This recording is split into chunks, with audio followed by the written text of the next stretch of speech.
because of increased Japanese pressure. Okay, just so in 1943, you have the defeat of the Germans by the Soviet Union at Stalingrad, but the UK and USA were fighting their way up Italy, and then in the same time in Asia things were getting even worse. Japan took Singapore and threatened much of Southeast Asia, and all the allies are very hard pressed in Asia. Though in the UK there are continuing efforts by various groups to support China against Japan. And I've just included here two pictures of Joseph Needham in China, once in very much kind of English travelling gear, khaki shorts and khaki shirt, and here in a coat that he acquired from a Tibetan. Joseph was an enormously tall man and found it very difficult to get clothes in China, but the Tibetans were considerably larger, so he slipped easily into a giant Tibetan coat. What did he want to do? He was trying to break the blockade by the Japanese, which was both intellectual and technical, and bring help to Chinese scientists and technologists. And he, there are some files, rather slim files, in the National Archives, British Council files, which have been deposited. And in them you get enormously long lists of the things that Needham sent back to England, that these things are needed by Chinese scientists. We'll come on to his travels in a moment. I mean, he travelled all over the bits of China that he could get to, each time trying to find universities. Most of the universities from the eastern seaboard had moved to the interior.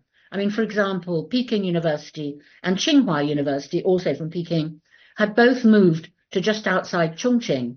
And the Kunming, there were also other southwestern universities. So the southwest of China was now filled up with universities which had moved. And so Needham has to go and find the universities and find the scientists. And then he produces these incredibly long lists of items that were required. I mean, simple things like rubber tubing and test tubes and so on, but also things like radar equipment. And as I say, in the book he wrote, which we'll come to, he tends to leave out most of the military requests, but there are lots of things listed in the British Council file. And China was indeed an ally, so these requests were not so outrageous. He also wanted to help Chinese scientists get their work translated and published and known outside China, because Chinese scientists were themselves, were very much isolated and not really known outside China. I'm going to try and move. I don't know if you can see, there's a picture here, which I included as I remembered, of his wife, Dorothy, who was herself a distinguished scientist. I mean, he worked in embryology. She was more in the botanical area. I once remember him saying, rather naughtily, that she was involved in kind of things which would have led to things like Agent Orange during the Vietnam War. She was into sort of plant problems. But I mean, it's interesting. She went to China with him. She didn't travel with him all the time, but she was there.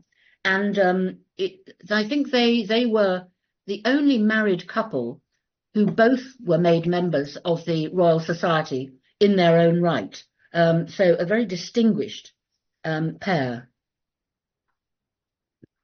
And I think something that I hadn't mentioned when I've talked about this before is that, in fact, Joseph Needham's trip to China was a sort of exchange visit.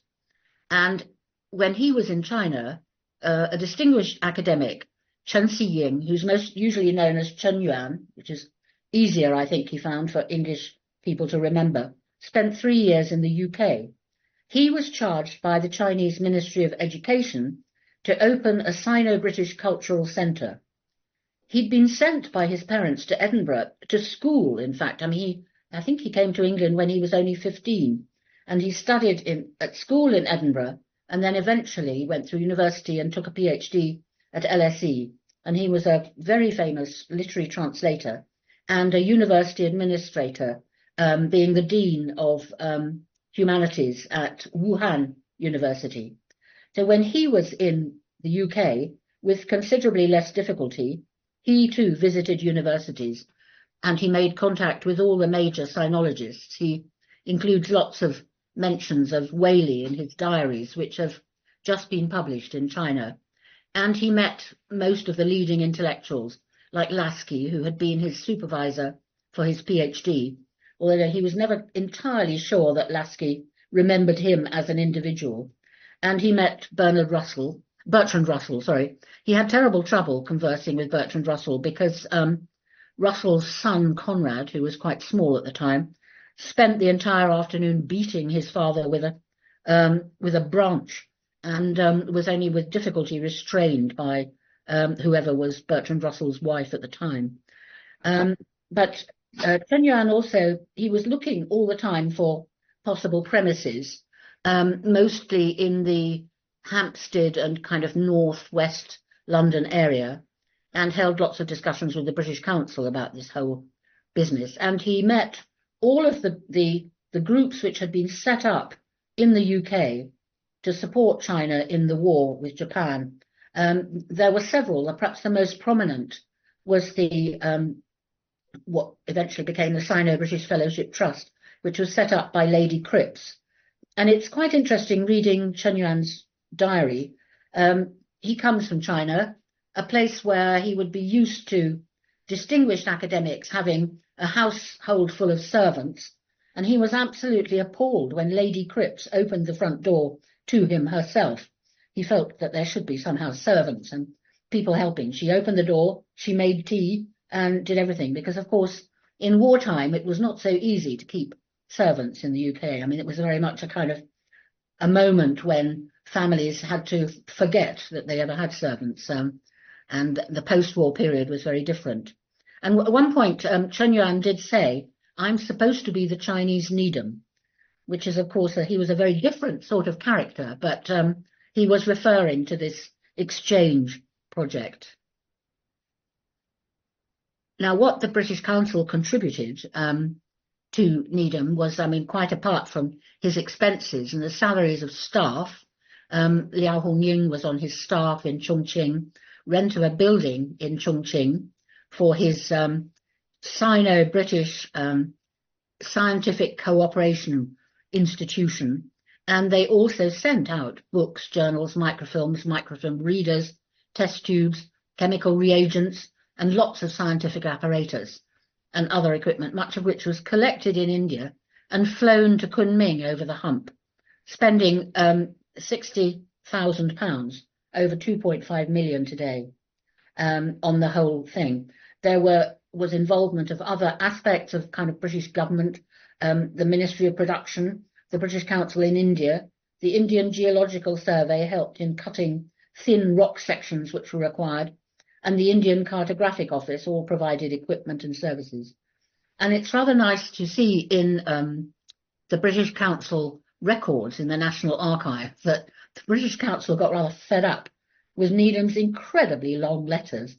He reminds me hugely of Sir Aurel Stein, who was the first British explorer to reach Dunhuang some 30 years earlier.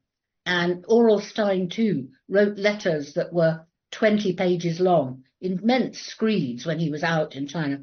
And Needham was exactly the same. His letters written on carbon paper, very, very, very long, described by the British Council as another of Needham's screeds.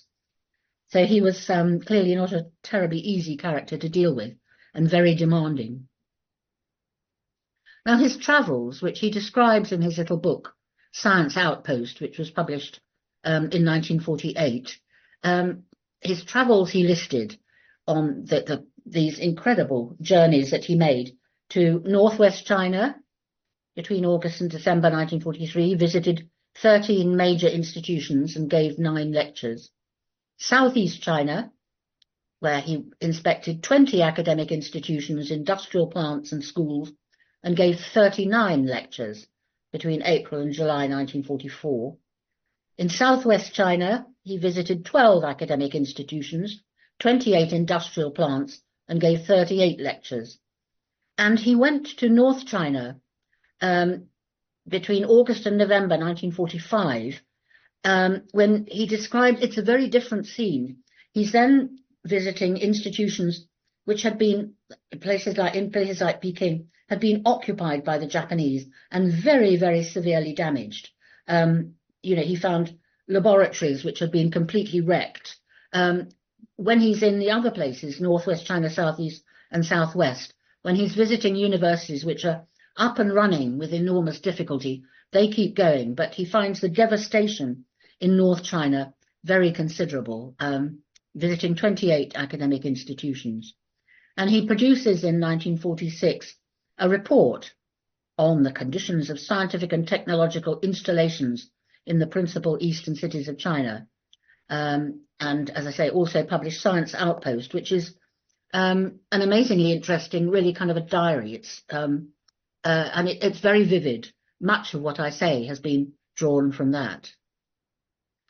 Now, when he traveled from Chongqing to, he went up to the northwest, aiming basically for the old oil field at Yumen, beyond Dunhuang, and he had traveling with him two scientists, Huang Xingzong and Liao Hongying.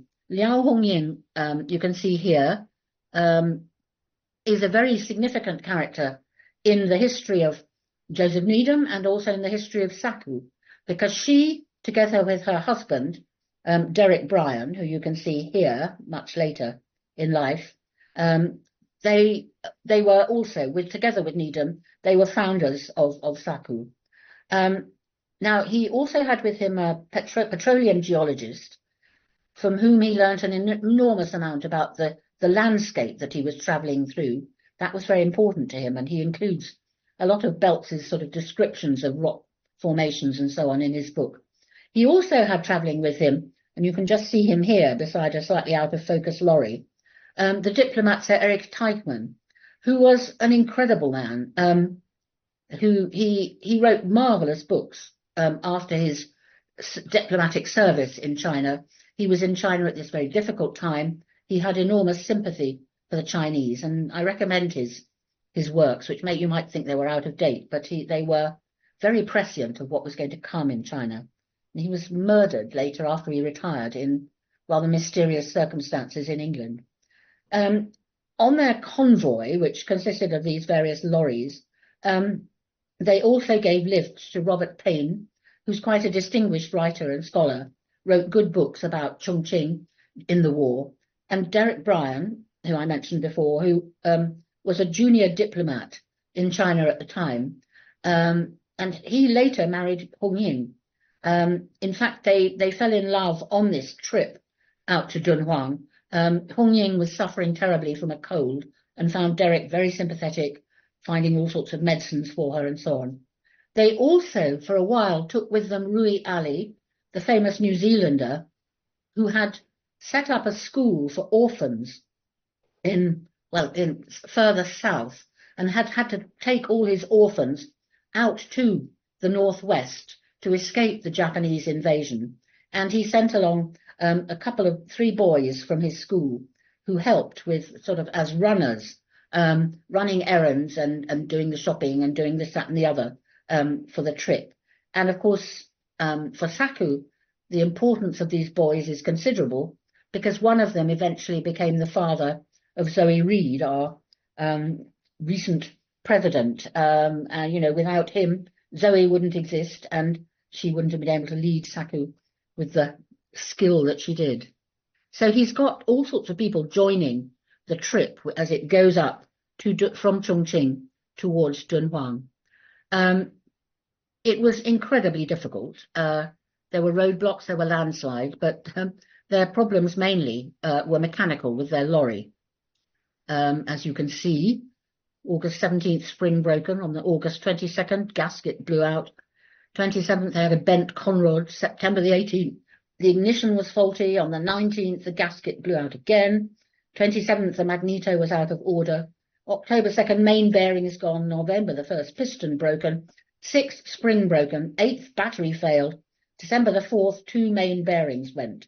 And they had to do things like, ferry themselves across rivers, endlessly mend the lorry. You can see these photographs from the Needham Research Institute, which show us something of what the conditions were like. Now, they ended up at Dunhuang, at the Mogao Caves.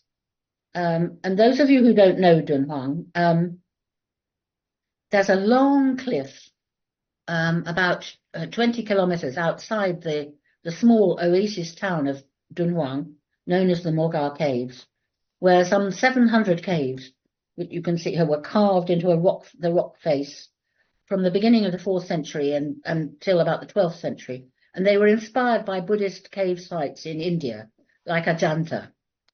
They were first noticed by outsiders, if you like, by a team of Hungarian geologists who passed nearby in 1879, but didn't actually go in. They didn't explore the caves at all. And one of the most important aspects of the caves for someone like me is that in 1900, the little Taoist Wang Yuanlu, you can see here, discovered a secret cave, a cave which had been walled up. It's called Cave 17. It's a tiny little side cave off Cave 16, and it was piled high with manuscripts. And you can just about see them here, just piled from roof to ceiling, with mainly manuscripts and also some paintings and a number of printed items. And these were discovered, as I say, by Wang Yuanlu in 1900. He didn't really realize what the significance of this find was, but it became known, and Aurel Stein, who you can see just here, visited on behalf of the British Museum and the Government of India in 1907. The year later, Paul Pelliot, a French sinologist, arrived in 1908, and the cave was gradually emptied of all its contents over the subsequent decade. So what is interesting, I think, though, is that whilst Needham would have known of the caves and known of the carvings and the paintings inside the caves, he wouldn't have known much about the manuscript collection because it was hardly explored at the time. Paul Pelliot took everything back to Paris and kept it under lock and key because he wanted to explore his finds himself.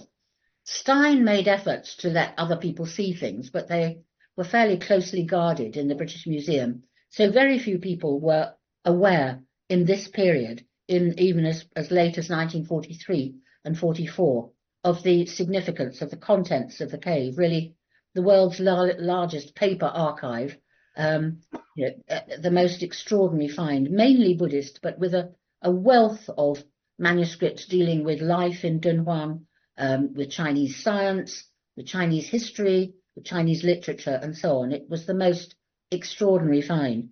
But as I say, Needham was unaware of the significance of that, but he was aware of the significance of the caves and the cave carvings.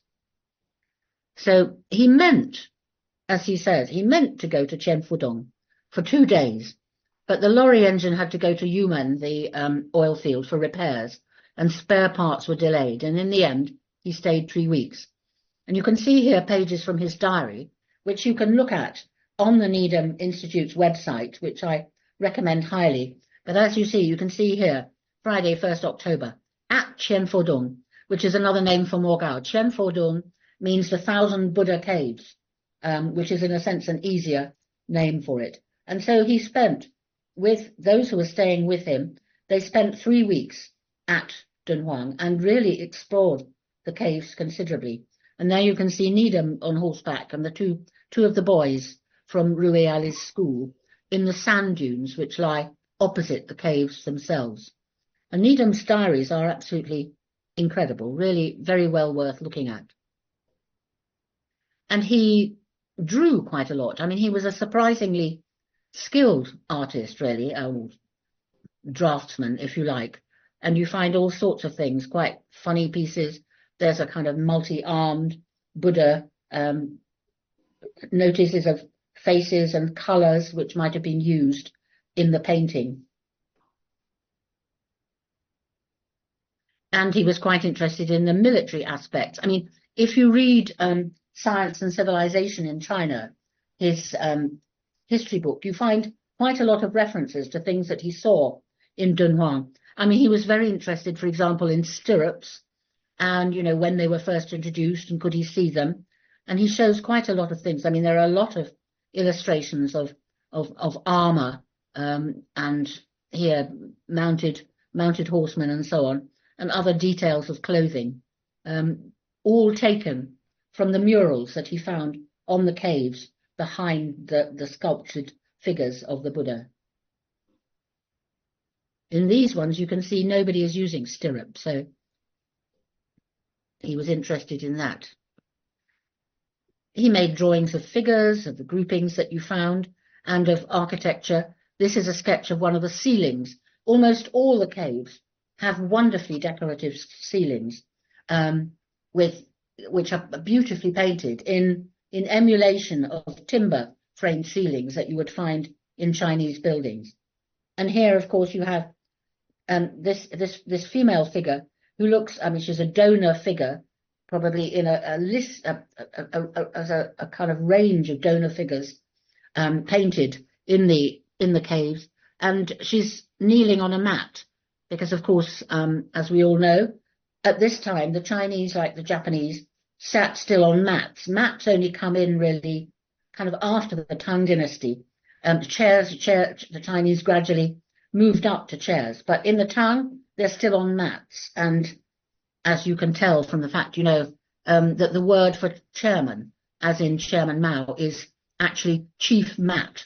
So Zhuxi, most important mat. So even the language in China reflects the fact that the Chinese sat on mats on the floor until rather after the Tang Dynasty. So you've got things like that he's noticing all the time. And he took fantastic photographs. I mean, I think this one is one of the best photographs I've ever seen of the caves. I mean, it's wonderful that he's got that kind of very natural figure there, who giving a guide to the size, the proportion of the Buddha, the Bodhisattva figure. And also his photographs are jolly interesting and useful, because those of us who go to Dunhuang now, I mean, you will be familiar with the fact that the front of the caves has been filled in. All the caves are now sealed with a door to enable you to get in. But when he went, they were just like this, exposed to the elements. They would originally have had probably timber covers, but now they've been given much more solid brick fronts with doors which are locked in order to protect them, because obviously sand blowing in is incredibly bad to scour away the paintings that you can see and even the figures. But so Needham's photographs give one a very good idea of how the site was before the government really started to take an interest in the site. It's interesting that one of the people who travelled with him part of the way was the artist Wu Zuoren, who some of you may know. I mean, he became later very famous for his pandas and also famous for his camels.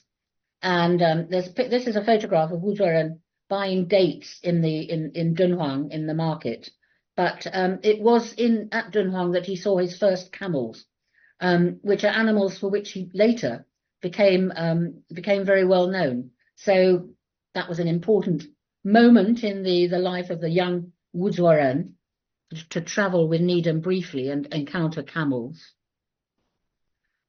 Also, in 1940, I think he was there from 42 to 44, the very well-known artist Zhang Daqian, who ended up in Brazil in later life, he spent a couple of years at the cave, and he made a lot of copies of figures that he found, and he also actually embellished some of the caves, which is not such a good thing, and I think is responsible for quite a few fake manuscripts. I mean, often manuscripts which he's embellished with paintings, they come up every so often. So Zhang Daqian, who's a slightly dodgy figure, very, very famous, very well known, very skilled, but not above forgery here and there, and he made great use of the time he'd spent in mysterious Dunhuang, miles from anywhere.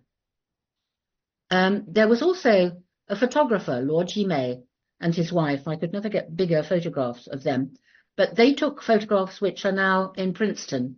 They took an enormous series of photographs, and here you can see the cave slightly worn away, the marks where there would have been timbers used to protect the outside of the caves.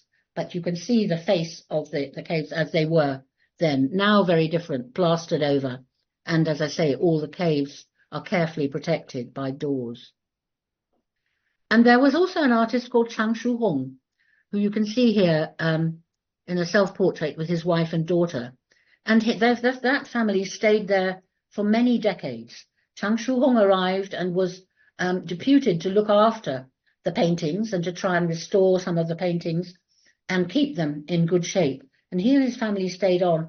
And in fact, his daughter, Chang Shana, who's now must be, I think, in her 80s, she frequently visits Dunhuang. I've met her many times, and she speaks rather good French because she was born in Paris. Her father studied in Paris before he ended up in Dunhuang. And he's written a marvelous account of his time in Dunhuang, especially in this early period in the 40s, when they had to travel by donkey cart from Dunhuang town out to the caves, which took incredible length of time, and when life was really extremely hard. You're miles away from anywhere in Dunhuang. It is very beautiful, but it's very, very remote. And I think Chang Shuhong's first wife refused to stay, but fortunately his second wife was more tolerant of the conditions that she found. And one of the things that I think is quite important about Needham's stay is that he was immensely concerned about the condition of the caves, and could see that, you know, the sand blowing in, the fact that nobody was paying really any attention, and that all sorts of things were being done to different caves by passing people. He wrote to Fu Senyan.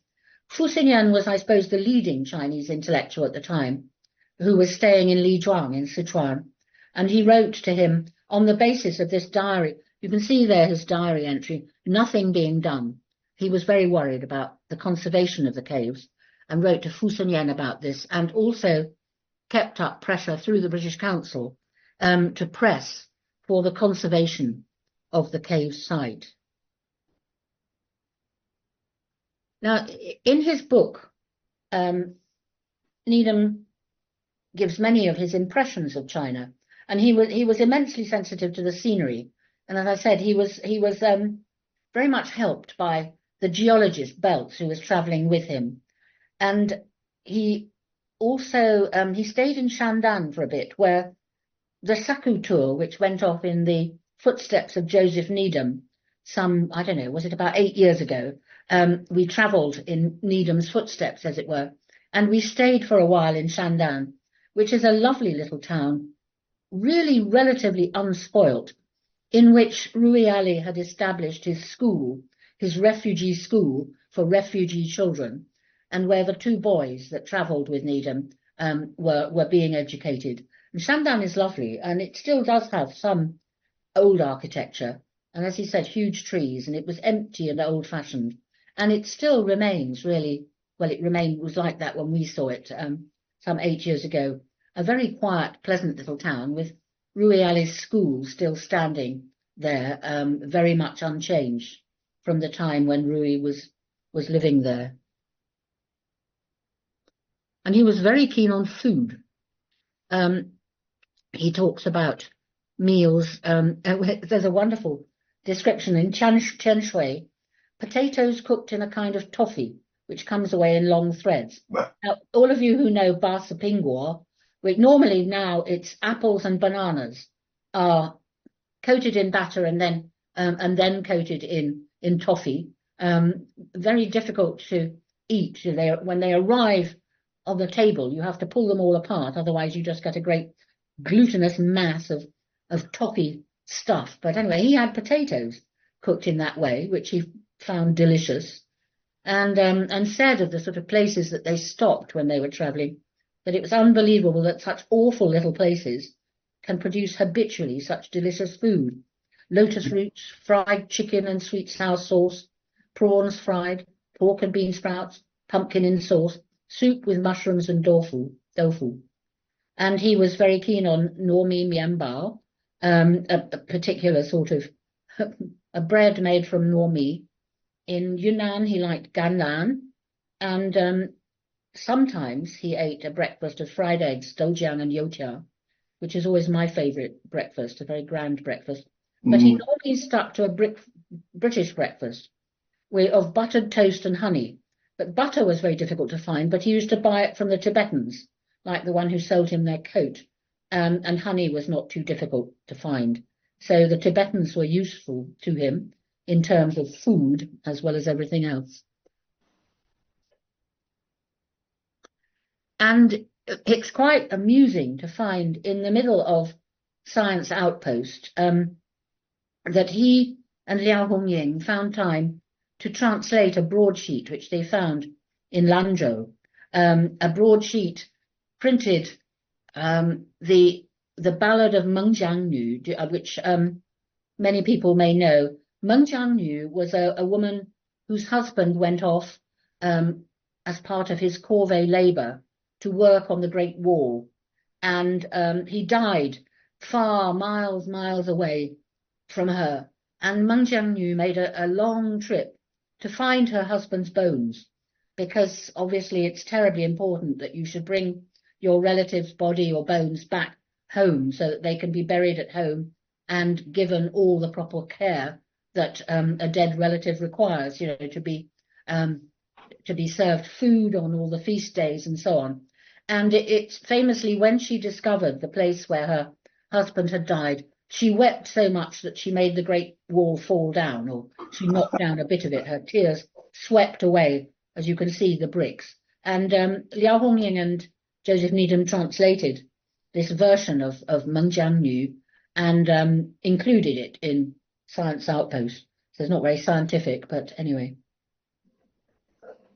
Now, eventually, in 1946, Joseph Needham returned to Cambridge, and he reported that he'd visited 300 laboratories, travelled over 25,000 kilometres, flew 60,000 pounds worth of scientific equipment for Chinese scientists, and 7,000 scientific and technical books, microfilms, copies of 200 leading British scientific journals, and sent 150 Chinese manuscripts for translation and publication in the UK. But obviously the war has ended in 1945, and China enters a period of civil war, and nothing much was done for a while. Needham returned to Cambridge and became master of his old college, Gonville and Caius, and started on the work that he was doing in the 27-volume History of Science and Civilization in China. I mean, it's very interesting too when you read Science Outpost to see how almost as soon as he landed in China, he began to research and to see and to note and to write things down. He talks about being in Kunming in the hotel grounds, and there was a garden, and he spent ages watching the old gardener grafting plants, and he was interested because he felt that the methods used were different from those that he knew in the UK. So he sort of hits the ground and starts immediately working on Chinese science, if you like. And that became his life work, together with Lu Guizhen. And one of the interesting things that happens too is that he obviously becomes involved in international affairs, in the sense that, he's so very much involved with China. And he was part of the committee that set up UNESCO. And John Moffat, the librarian at the Needham Institute, says he put the S in UNESCO because that had been missed out. And interestingly, I mean, as a sort of part of the whole parallel of this story of Chen Yuan, who says, I was the Chinese Needham, Chen Yuan became China's first representative at UNESCO. So they kind of finally, as it were, come together. When in England, Chen Yuan kept trying to get in touch with Needham, but it was hopeless. He was either in China, or when he came back, he was too busy and so on. But in the end, they get together, as it were, as at UNESCO. I still, in a sense, come back to the question of how he managed to persuade the British Council and to some extent the Royal Society to send him off and spend, we've already seen, £2.5 million on this trip, and well, just on the scientific instruments alone that they sent out to China, plus, finding airfares and support for everybody. I mean, how on earth he managed to persuade them at this period in the war? I mean, it is quite extraordinary. It does, I think it does suggest that some people at least in the British Council, did have an idea that the war was not going to go on forever, and that it was essential to try and establish some sort of civilized relationships which could be picked up as soon as the war was over. And I think it was very much due to the power of Needham's incredible personality, that he wanted to support Chinese scientists, and he went and did it. And of course, it fed his growing passion for China itself and its cultural history and its scientific history. And as I say, I think he was pretty effectively unstoppable. I mean, he was a remarkable man. He was very eccentric. He had a wonderful kind of range of views.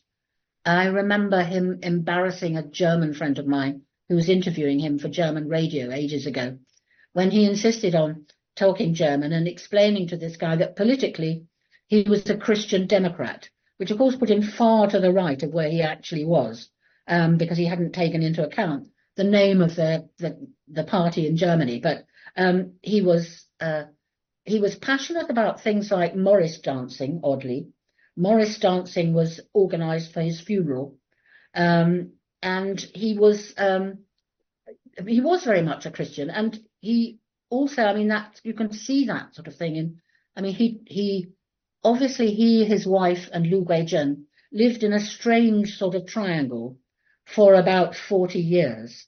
Lu Guizhen moved into a house along the same road that they lived in. And when Dorothy became very ill, but Joseph was absolutely devoted and was in fact her main nurse and never left her side.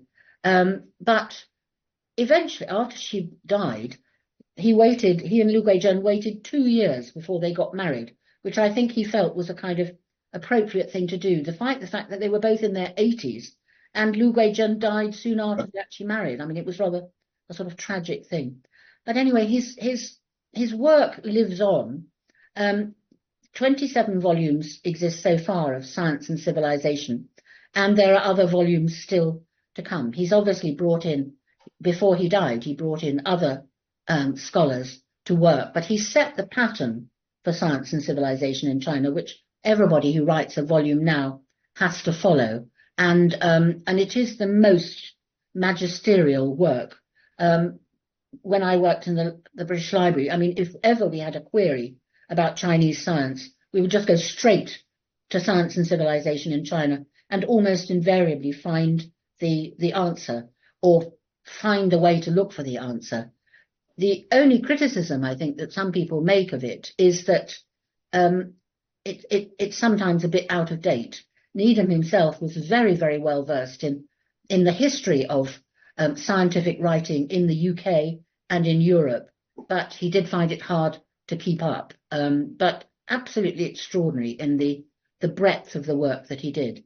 And I think it's also important to say, that China meant more to him than just science. He was very much supportive of Saku and of the idea of communication between the peoples of China and the UK. And he himself, together with Lu Guizhen in particular, they travelled endlessly to China. I remember seeing them in Kunming airport or something, both two little old people sitting together, but he kept going. He